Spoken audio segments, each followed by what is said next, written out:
Hey guys, welcome to another Bitcoin Builder video, and in today's video we're going to take a look at Origin Protocol. And is this something that maybe we should be investing in? If so, where could the price go? And if we try to look into the future as to how this all unfolds with the remainder of the bull market, if we're still in a bull market.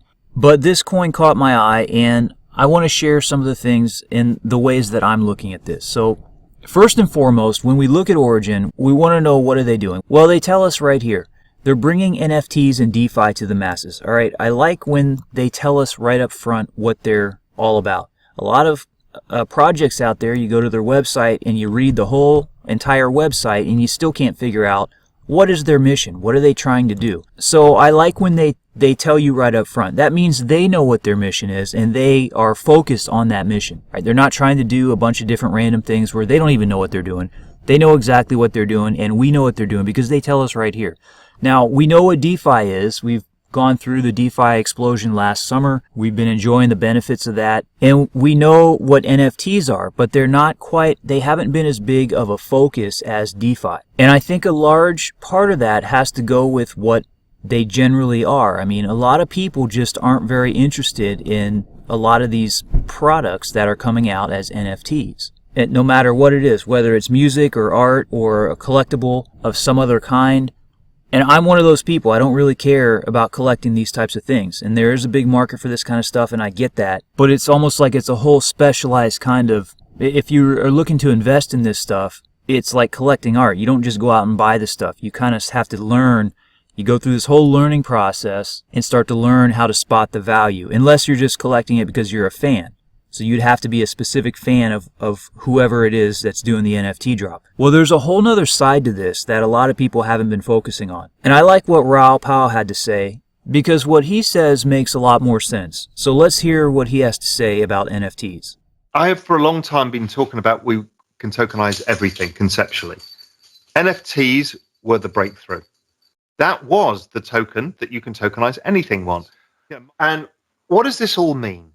It basically means the breakthrough has been made to attach intellectual property or physical assets or digital assets to a blockchain in a method that is transferable instantaneously to anybody and storable and proven in its store. So using that, you can limit scarcity and also imply smart contracts. So the multiple uses of this are almost, we can't think them through. It'll change everything from the insurance business to the real estate business. It'll probably change everything from how we notarize things to the art world, to the music world, to how businesses are built using community tokens, which are basically a variation of NFTs.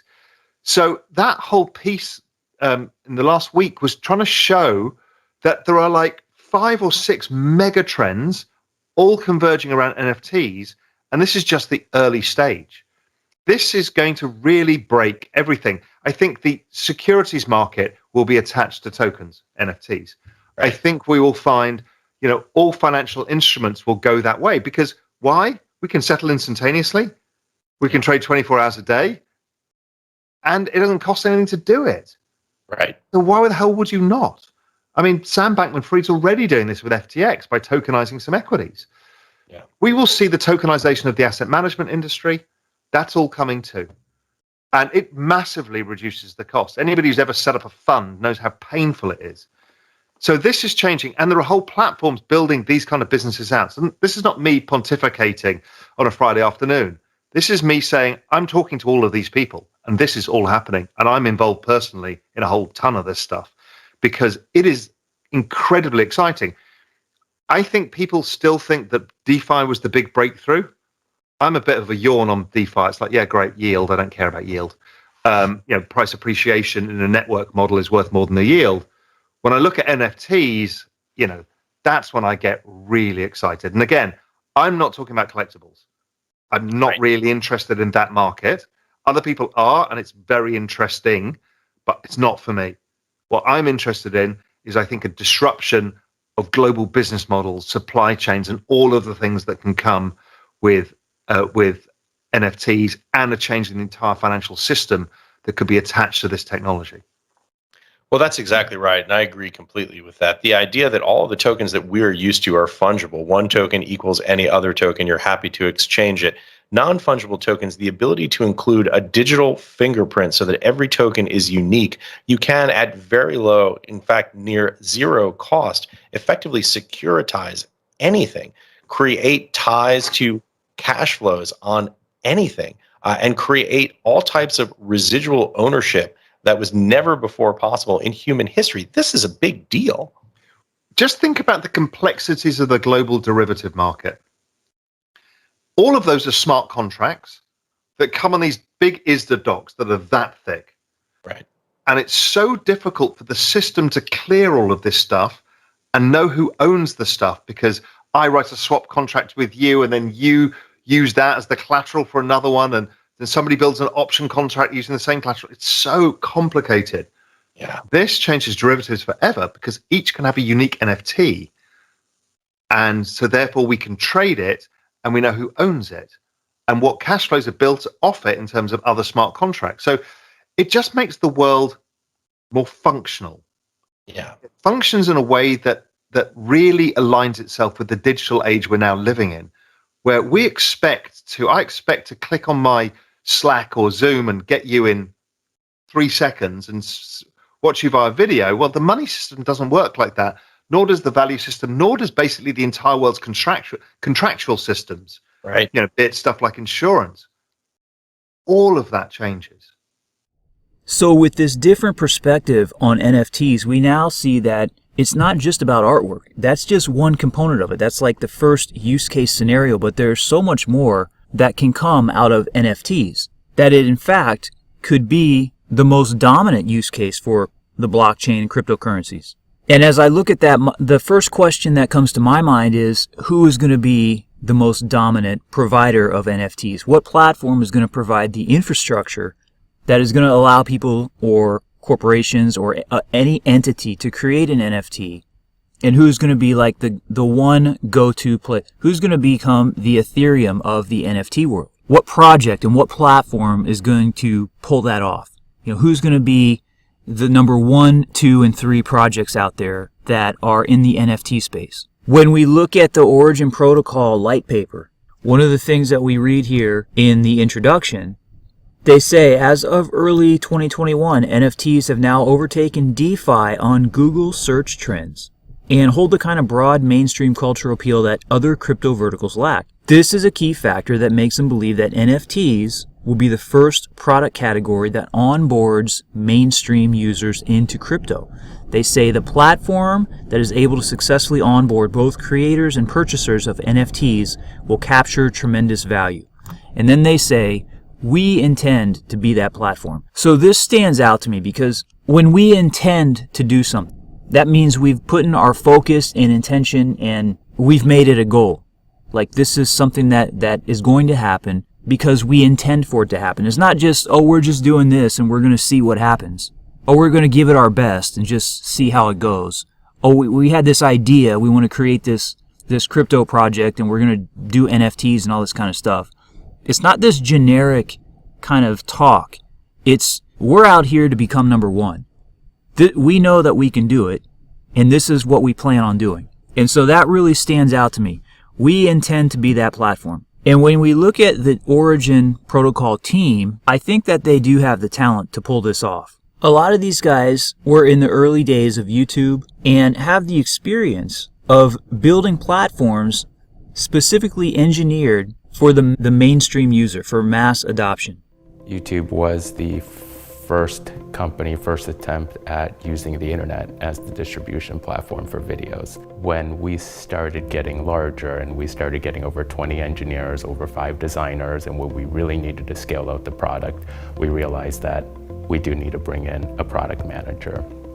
And that was when Matt entered the story. He was the first product manager working with the cluster of very high quality engineers that we had at YouTube. And YouTube continued to grow, and it was assimilating, engineering and staffing and, other product managers, other project managers from the Google headquarters into YouTube itself, and he played a critical role in that transition period. One of the first engineers at YouTube was Upan. And this was before we closed our first round of funding with Sequoia Capital. He was the point person to create, probably was the most important part of YouTube. Anything from the creation of the video player itself on YouTube to any of the subsequent feature improvements. Almost more importantly, being able to embed that video onto other sites like MySpace at the time, Craigslist, and eBay at the time. So it was no longer just on YouTube.com, but it kind of virally spread because users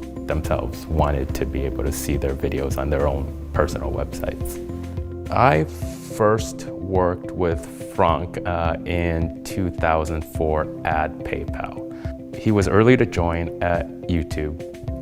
And on Monday morning, we said, Frank, by the end of Friday, you're to learn macOS 10, you're to learn MySQL, the schemas for what we use in our database, the Python, the entire application layer, pretty much everything. At the time that he joined YouTube, you were supposed to learn all this, and you're supposed to write your own first feature. And every single hire after Frank, we would use him as an example to say, this is what you have to do, and it has been done before. And that gentleman over there, Frank, was the first one to do it. There is a Herculean hurdle to overpass to be able to really deploy this to the masses. Having worked with this team at YouTube before, I have no doubt that this team is the team to be able to take on these challenges. So we know these guys know what they're doing and how to do it because they've done it before. It also gives me a lot of confidence when we look at some of the investors into this project. The reason we invested in Origin was primarily because of the team. They have amazing backgrounds and they come from iconic consumer companies, and so they're well suited for the task at hand. At Pantera, we decided to invest in Origin because the team had a really strong product focus. They actually cared about the user and really focused kind of all of their efforts around making the user have a really happy experience. I could kind of tell from our first meeting with Matt and Josh that they really understand what the user's problems are and how to solve them. They've shipped code, they've launched products, and that's something that not a lot of teams in the blockchain space have done. That started really, I think, with their mainnet beta launch, which was a huge milestone, and then continued releases after that. And what we've seen is each time the product getting better, and it's live and people can actually use it, which is really exciting. I mean, it's a classic example of something that's not going away, right? When we look at this world peer-to-peer, it's here to stay. Sharing economy, it's here to stay too. We're talking about over 100,000 members around the world that is a hardcore fan of Origin. Origin has done a tremendous job executing at a global scale. Origin stands out from any of the other decentralized applications that we've invested into because they've gone out there and have built probably the best community that we've seen. For us, that was a game changer, something that couldn't be done without blockchain or decentralized technologies, and we wanted to be at the forefront of that. So these are not the type of organizations that just throw money into just any project out there. So the fact that they've got these types of backers, that speaks volumes. It's kind of like, when you are researching a coin, if a coin shows up on Coinbase, it kind of takes away, you don't have to do as much research because Coinbase doesn't just add every single coin out there, right? There's not 7,000 coins available on Coinbase. When they add a coin that they've done a bit of research themselves that you can then just carry over and just kind of piggyback on that. It takes a lot of the workload out of your own research. So the same thing goes with large scale investors, such as they have with Origin. And incidentally, they've also just been listed on Coinbase. So there's a few good things that we have here to back them up, where we've got big entities that have already given them the green light and said this is a good project that we're gonna join forces with them. Well, then that brings us to the current price of Origin and where could they go from here? Is there any opportunity or upside potential if we want to buy this project now? Well, with everything that we've gone over, it's almost hard for me to believe that they're currently only ranked 167 by market cap. So the market cap is 236 million. Now the price has sold off for pretty much every cryptocurrency project out there in the past few months. So the market cap of everything is down, but the ranking, why are they ranked so low? Well, I think it's just because the NFT projects have not been in the spotlight yet to any large degree. Sure, everybody knows about NFTs. They've gotten a lot of media attention. There's been some record NFT artwork sales, over the first 6 months of this year. But I don't think it's really hit people as to how big these are. The same way that DeFi hit people, or the same way that the ICO boom in 2017. I don't think that part, in other words, what Powell is saying hasn't crossed the minds of most people yet. They've not seen the big picture of NFTs. And so I look at it, why don't we have any NFT projects here in the top 10, or the top 20 for that matter? Shouldn't there be some NFT projects up here? Well, I think it's just a matter of time before we see some up here, some of the big players. And like I said, my question is, which ones are those going to be? I think Origin Protocol, for the reasons I've given, is well positioned to do that. And I think the upside potential from where they are right now, it looks good enough for me. At the current prices of 74 cents, with a market cap of, let's just say, 250 million, thereabouts, a circulating supply of 316 million. If they make it into the top 20, that's going to put them up at this blue line right here, around $15 per coin. Because we know that to get into the top 20, you need about $5 billion or so by market cap. So that's close enough. It's close enough for me. Polygon's at 20, they got just under 6 billion. So to get to about $5 billion, that's going to put Origin Protocol around $15. $15 times 360 million tokens. Obviously, probably if that happens in the future, there'll be some more tokens released, but we're just rounding off here. So that you're looking at a $15 price per token. If they make it safely into the top 10, let's say, we have the top 10 here starting at 11 billion, going up to, Ethereum at 250 billion. Let's just say they make it somewhere down in the, between 5 and 10, a $20 billion market cap. That would put them at space number between 8 and 9 right now. To get a $20 billion market cap, to make an appearance into the top 10, even if they didn't stay there, even if they just, got there, hung out for, a short period of time, hit a $20 billion market cap, that would put them at this blue line right here, or $60 per token. So in either case, we're looking at between 1,900 to close to 8,000% in gains. So I think there's definitely some upside potential there that's worth considering. And of course, these targets are with current market prices. If this were to occur months out into the future, maybe towards the end of the year or something, and the entire crypto market grows by market cap, to get to spot number 20 wouldn't take $5 or $6 billion. It might require 20 or 30 billion. So to get to $5 billion may only put them at like spot number 50 or spot number 75, like we had 3 or 4 months ago. And so that would mean one of two things. Either number one, they don't have to achieve as much to reach a price tag of, say, $15. Or number two, if they do make it into the top 20, this price is going to be a lot higher because they'll be at more than $5 billion. They'll be at, 20 or 30. Same thing for the top 10. The price, we had a high here in April. They benefited from the bull market that has been boosting all of crypto in the first part of 2021. And they've retraced a substantial amount too from their highs, down over 85%. So this is potentially a good area to buy. It's a lot better to buy down here than it would be to buy up here at the top. I don't know if they're going to fall more from here or not. They may do that if the crypto market sells off, or they may go up from here. This is kind of prices consolidating. This could be looked at as a triangle maybe. So price is just consolidating, and in reality, price could break out either direction here. It could go down, it could go up. What would determine that most likely would be the overall crypto market. What does Bitcoin do, right? Because that will most likely drag all the other altcoins along with it, for the most part. So I'm not saying that, this is definitely going to go up and it's going to happen this year. It may sell off first. I don't really know. But what I do know is that there are no NFTs in the top 25 coins, and I think it's just a short matter of time before we start seeing some specific NFT-focused projects show up there. And of course, we want to know who that's going to be. I think Origin Protocol is well positioned to do that. They're not just focused exclusively on NFTs. They understand the power of DeFi. In fact, they've got their own stablecoin, the OUSD, which earns interest as it's sitting in your wallet.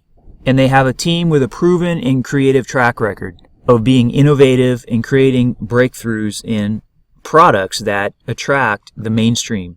So we'll have to keep an eye on this one and see where it goes. Of course, this is not financial advice. Of course, you need to do your own research. Get in there, review the website, read the light paper, go through all the information and make your own decisions. But this is just my opinion on the matter. So hopefully you found that information useful. Thank you guys for watching, and we'll see you again in the next video.